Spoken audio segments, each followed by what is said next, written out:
오늘 우리에게 주시는 하나님 말씀은 누가복음 11장 1절부터 13절까지 말씀입니다.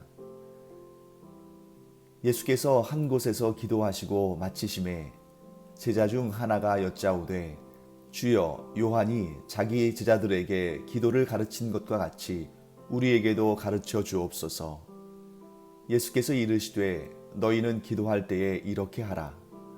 아버지여, 이름이 거룩히 여김을 받으시오며 나라가 임하시오며 우리에게 날마다 일용할 양식을 주시옵고 우리가 우리에게 죄 지은 모든 사람을 용서하오니 우리 죄도 사하여 주시옵고 우리를 시험에 들게 하지 마시옵소서 하라. 또 이르시되 너희 중에 누가 벗이 있는데 밤중에 그에게 가서 말하기를 벗이여, 떡 세 덩이를 내게 구워달라. 내 벗이 여행 중에 내게 왔으나 내가 먹일 것이 없노라 하면 그가 안에서 대답하여 이르되 나를 괴롭게 하지 말라.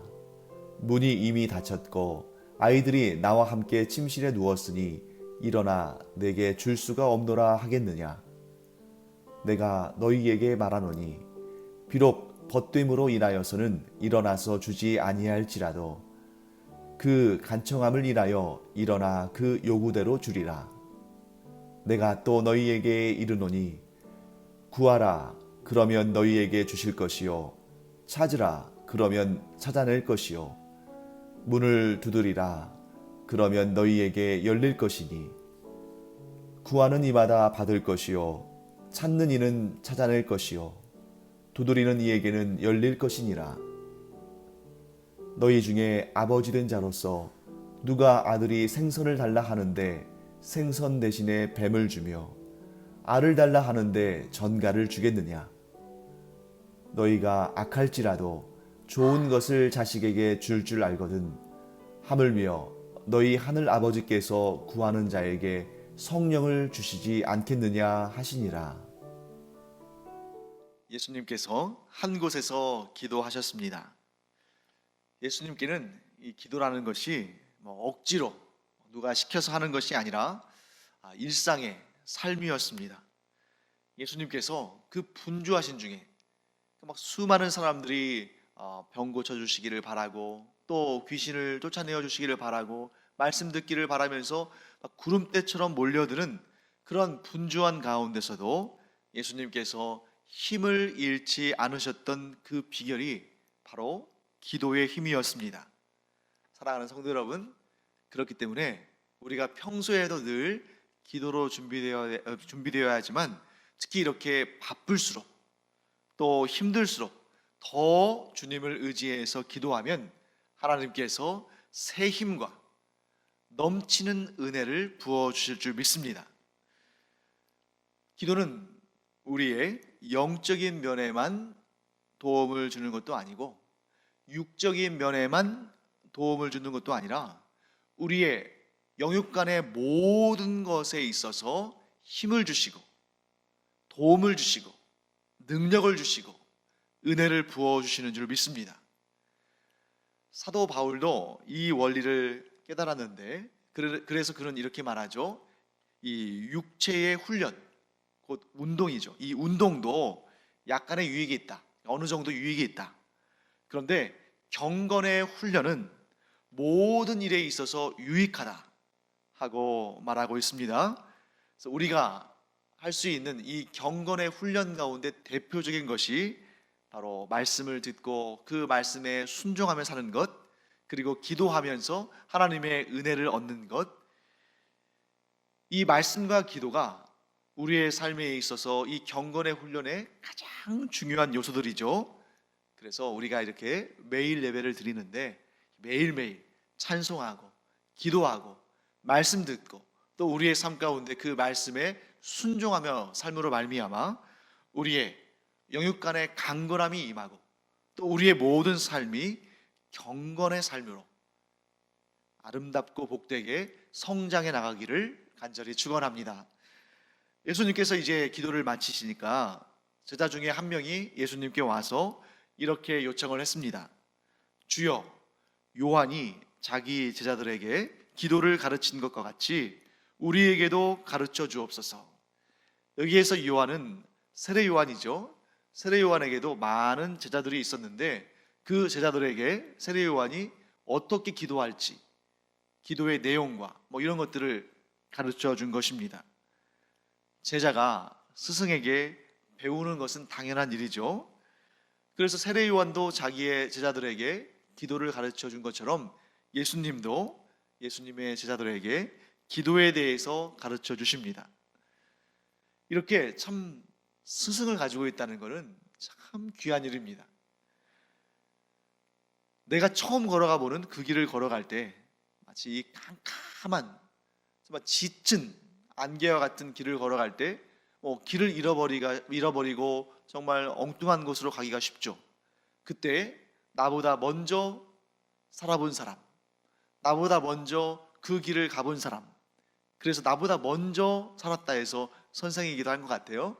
그래서 그런 사람이 우리의 길을 이끌어주면 얼마나 우리가 든든하고 힘이 됩니까? 그런데 스승을 만나도 참 좋은 스승을 만나야 됩니다. 특히 이 진리의 길을 인도하는 스승에 있어서는 예수님과 같이 진리의 주인이신 예수님을 따라가면 그 진리의 끝에 이르는 구원에 이르지만, 그러나 진리와는 관계없는, 진리를 모르는 스승을 따라갔다가는 자신도, 즉 이 스승도 진리의 길에 들어서지 못할 뿐만 아니라 그 따르는 사람도 결국에는 시간만 허비하다가 결국 진리에 도달하지 못하는 그런 안타까운 일에 처하게 되는 것이죠. 자, 그렇기 때문에 우리는 얼마나 복된 사람들인가. 우리가 이런 길 저런 길, 이런 스승 저런 스승 만날 수도 있는 사람이었지만, 우리가 예수님을 만나서 진리의 스승이신 예수님의 제자가 되어서 예수님을 따라간다는 것이 얼마나 복된 길인가. 그 길 끝에 영생의 구원이 있는 줄 믿습니다. 그래서 여러분과 저는 우리가 다른 것, 그 어떤 것들도 우리가 많이 얻고 누리고 하면 좋습니다만, 일단 가장 좋은 것을, 우리가 이 세상에서 태어나서 살아가면서 가장 좋은 것을 얻은 사람이다. 나는 이 세상에서 가장 귀한 것을 얻은 사람이다. 왜? 예수님께서 나의 스승 되시고 내가 예수님의 제자가 되어서 예수님의 뒤를 따라가면 반드시 영생의 구원의 길에 도달하기 때문에 나는 정말 이 세상에서 가장 복된 자이다 하는 고백이 우리 안에 늘 있기를 간절히 축원합니다. 자, 예수님께서 이제 제자들에게 기도를 가르쳐 주시는데, 그 기도를 우리가 보통 주기도문이라고 말합니다. 그런데 이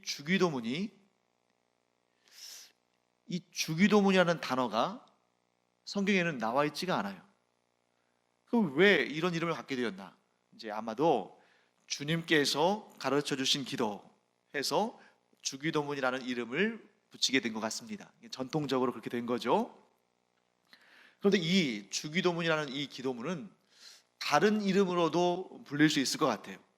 예를 들면 예수님께서 제자들에게 너희는 이렇게 기도하라 라고 알려주셨으니까 제자의 기도라고도 할 수 있겠죠. 제자들이 하는 기도니까. 그리고 이 기도는 아버지여, 하늘에 계신 우리 아버지여, 혹은 아버지여 이렇게 시작하기 때문에 자녀들이 아버지에게 드리는 기도니까 하나님의 자녀들의 기도, 하나님 자녀들의 기도 이렇게도 부를 수 있을 겁니다. 그런데 사실 이 유대인들이 하나님을 아버지라고 부르는 일은 이게 쉬운 일이 아니었어요. 물론 구약에도 하나님을 아버지로 이스라엘 백성들을 자녀로 묘사하는 그런 내용들이 있기는 합니다만, 경건한 유대인들이 감히 하나님을 아버지라고 부르는 일은 거의 없었습니다. 심지어 하나님의 이름조차도 그 입에 담기를 너무 두려워해서 하나님의 이름이 적혀 있는 그러한 글을 볼 때 그냥 주님이라고 읽었어요. 그런데 예수님께서는 우리에게 뭐라고 말씀하십니까? 우리의 기도를 들으시는 분을 뭐라고? 아버지라고 불러라 하고 말씀하십니다. 그 내용을 우리가 조금 후에 또 살펴볼 수 있습니다. 자, 아버지라는 이 단어는 우리가 평소에 너무나 많이 사용하는 단어지만 거기에는 참으로 깊은 뜻이 담겨 있습니다. 자, 아버지는 어떤 존재입니까? 호적상에 또 법률상에 여러 가지 그런 정의들을 할 수 있겠습니다만 아주 간단하게, 아주 단순하게 어린아이들한테 아버지에 대해서 물어보면 아주 원초적인 답을 하겠죠. 어떤 분입니까? 아버지는 자녀의 필요를 채워주는 존재다. 가장 간단하게. 그러나 그것이 가장 정확한 의미죠. 자녀들의 필요를 채워주는 존재. 자녀의 필요를 채워주시는 하나님 아버지께서 어떤 기도를 받기를 원하시는가? 그것을 예수님께서 이렇게 순서를 따라서, 항목을 따라서 우리에게 설명해 주십니다. 자, 첫째, 예수님은 주기도문을 시작하면서 하나님을 아버지라고 부르라고 우리에게 말씀하신 다음에 어떤 기도를 하라고 말씀하시냐면 이름이 거룩히 여김을 받으시오며, 이렇게 기도를 시작하라고 말씀하셨습니다. 자, 이름이 거룩히 여김을 받으시오며, 이게 무슨 의미일까? 여러분, 이름은 특별히 이 성경에서 또 이 유대인 사회에서 이름은 굉장히 중요한 거예요. 그래서 십계명에도 이 여호와 하나님의 이름을 망령되이 일컫지 말라. 자, 이름을 그렇게 중요하게 여기는 이유는 이름이 곧 존재의 본질이다 라고 생각하기 때문입니다. 자, 하나님의 존재를 거룩하게 여기라. 하나님의 그 존재의 본질이 거룩히 여기심을 받으시기를 원합니다. 이렇게 기도하라는 말씀이죠. 왜 이런 기도를 하라고 하셨을까? 이 세상은 지금 우리가 사는 이 세상도 마찬가지고 이 2000년 전에 예수님께서 이 기도를 가르쳐 주셨던 그때도 마찬가지고 죄악이 세상에 들어온 이후로 이 세상에서는 사람들이 하나님의 그 존재가 마땅히 받으셔야 할 영광을 하나님께 올려드리지 않습니다.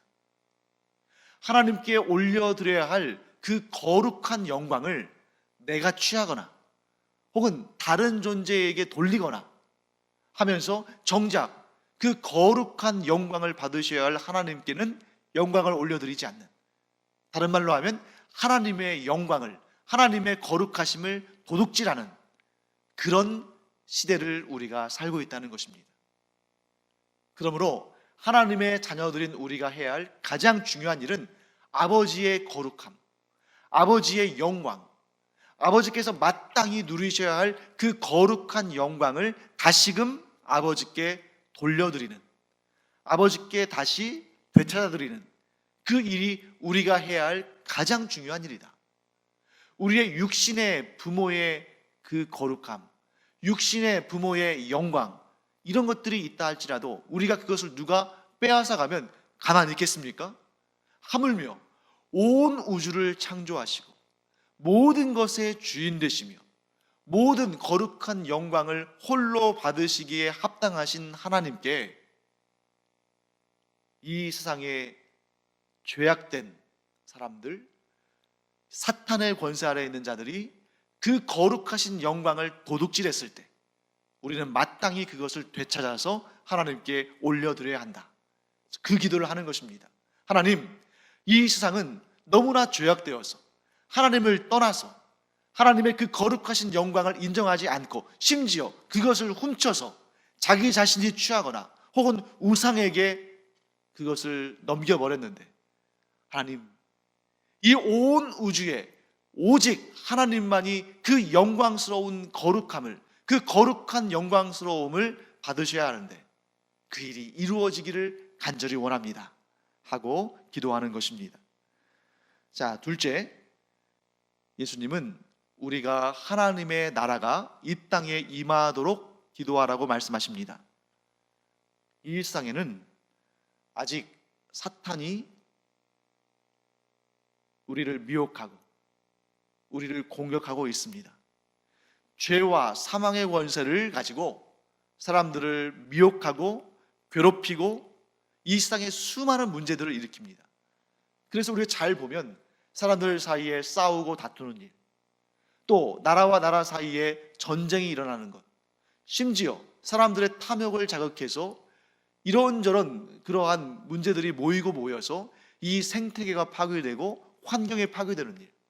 그러니까 사람의 문제에서부터 시작해서 환경의 문제에 이르기까지 모든 문제들은 하나님의 그 창조하신 질서대로 되어졌다면 전혀 일어날 일이 아닙니다.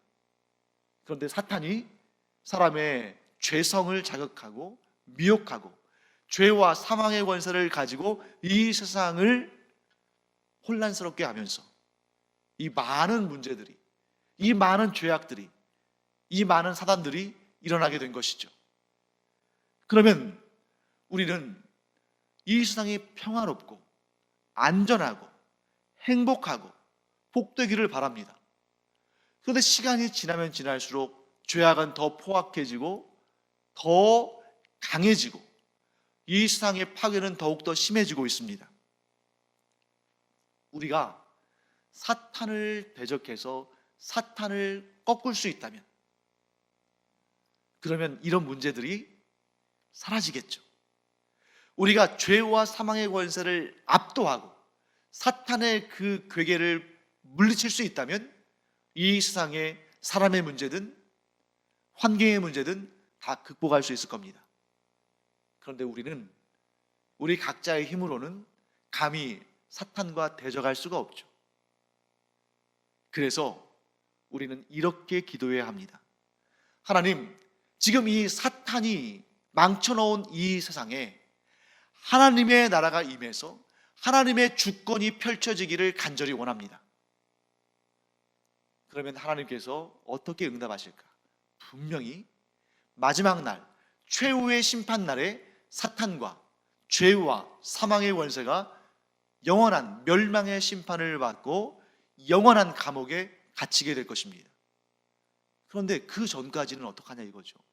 그 전까지는 여전히 사탄과 죄와 사망의 권세가 이 세상을 더럽히고 위협하고 문제들을 일으키고 이 세상을 파괴하는데, 하나님의 방법은 이것입니다. 우리가 간절히 구할 때에 하나님의 통치를 받는 사람들이 점점 늘어나는 방식, 즉 예수님께서 재림하셔서 만유를 회복하시는, 즉 죄와 사망의 권세와 사탄의 세력을 다 심판하시고 만유를 회복하시는 그날까지는 하나님께서 사용하시는 방법은 한 사람 한 사람이 더 예수 그리스도를 구주로 영접하고 하나님의 통치하심에 순종함으로 말미암아 그런 방식으로 하나님의 나라가 확장되는 것입니다. 그럼 잘 생각해 보십시오.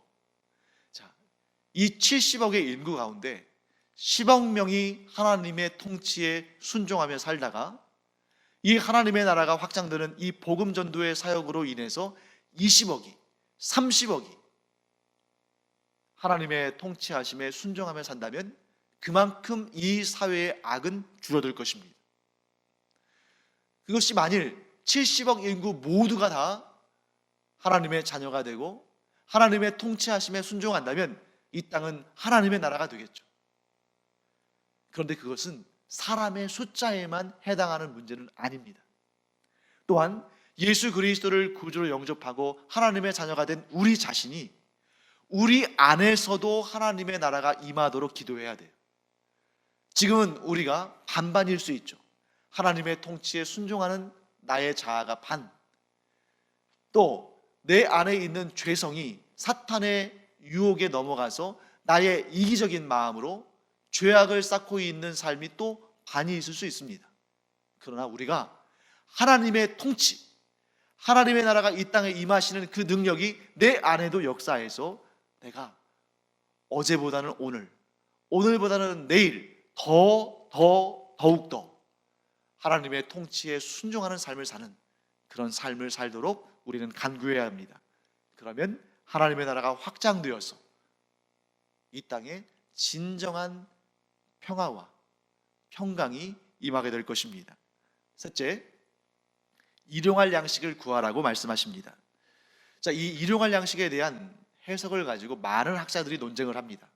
어떤 학자는 이 만나와 같이 그저 하루하루 먹고 살 것을 하나님께 구하라는 기도다, 이렇게 생각하는 사람이 있고, 또 어떤 사람은 아니다, 오늘 이 시대는 만나는 그쳤다, 여기에서 말씀하시는 일용할 양식은 그날 하나님께서 주시는 말씀의 양식, 곧 영혼의 양식, 그러니까 우리가 먹는 양식이 아니라 우리가 하나님의 은혜 가운데 살 수 있게 하는 그 영혼의 양식을 의미하는 것이다.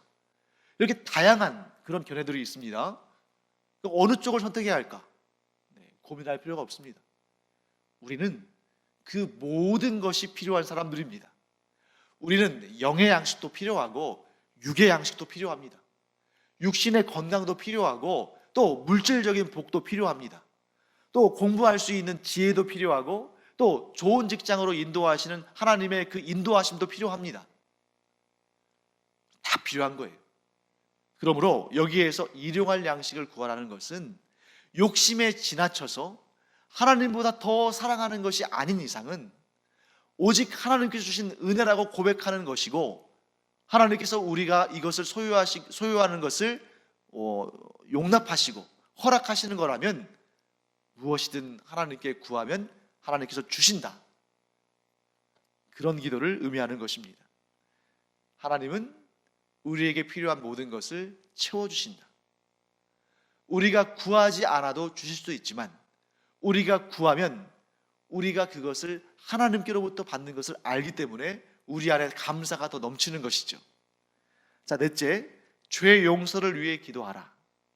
자, 우리 지난 시간에 어제도 이 부분을 공부했습니다만 이 내용은 우리에게 굉장한 또 부담이 되는 그런 말씀이기도 합니다.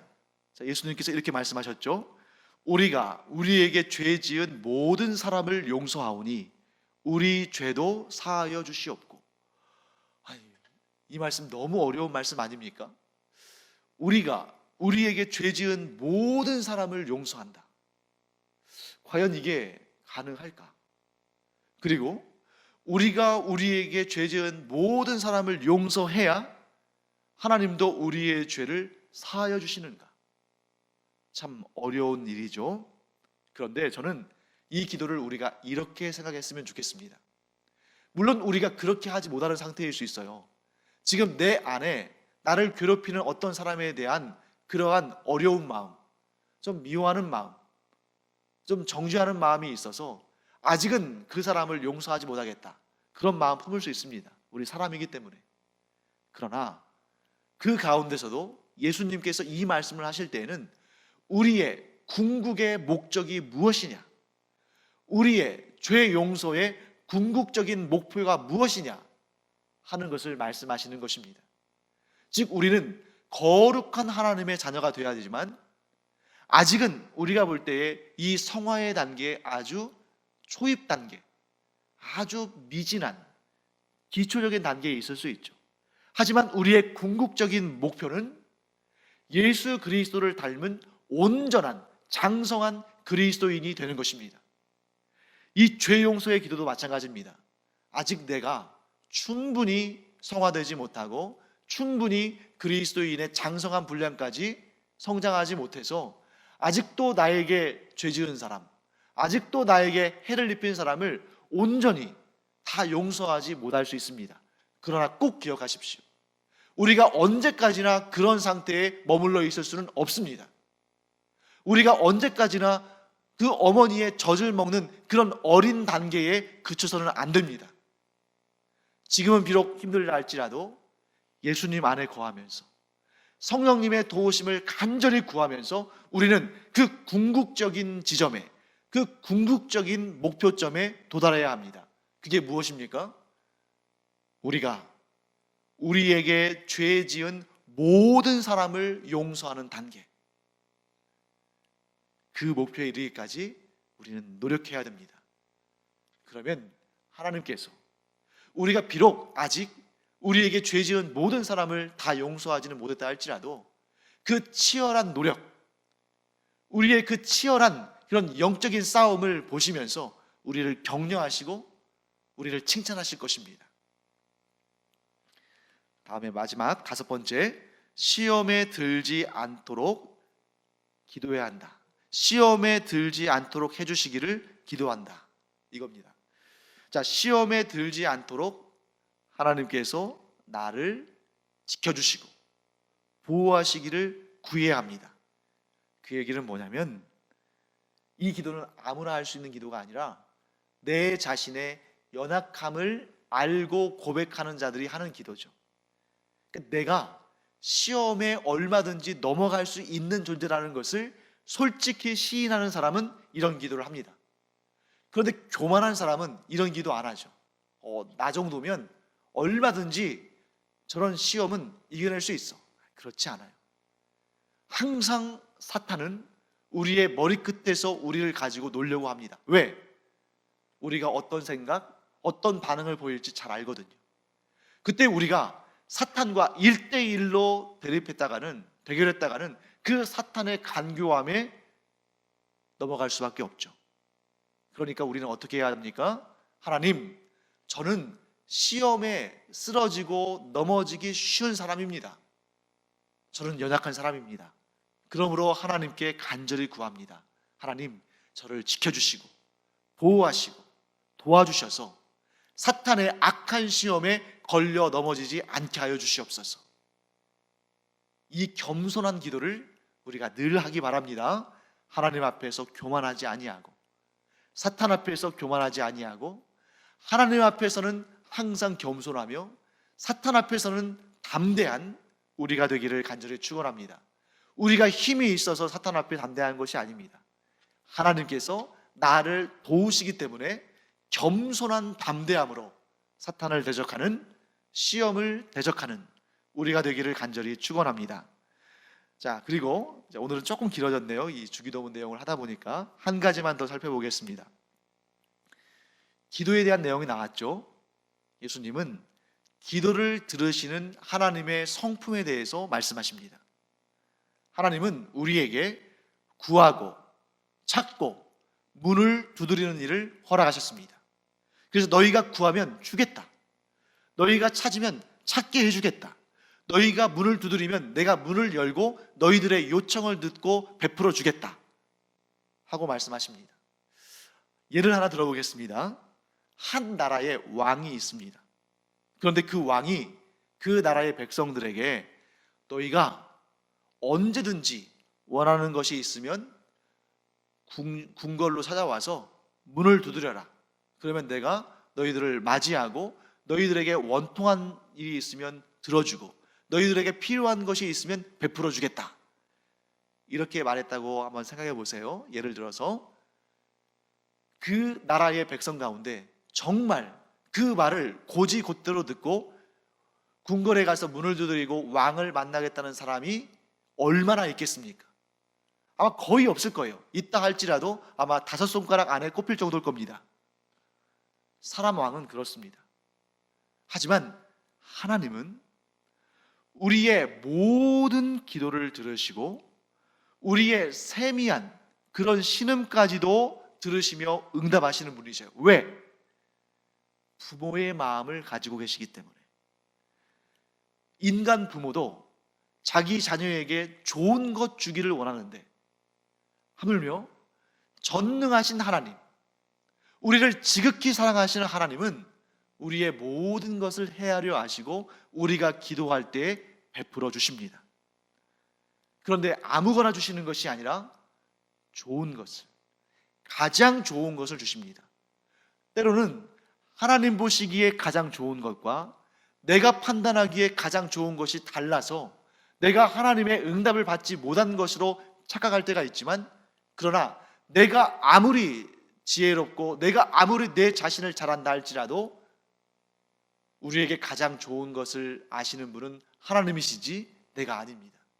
여러분, 내가 좋은 거라고 생각해서 선택했다가 후회한 일이 어디 한두 번입니까? 그렇기 때문에 하나님은 우리에게 가장 좋은 것을 주시는 분이시다 하는 믿음을 가지시기를 축복합니다.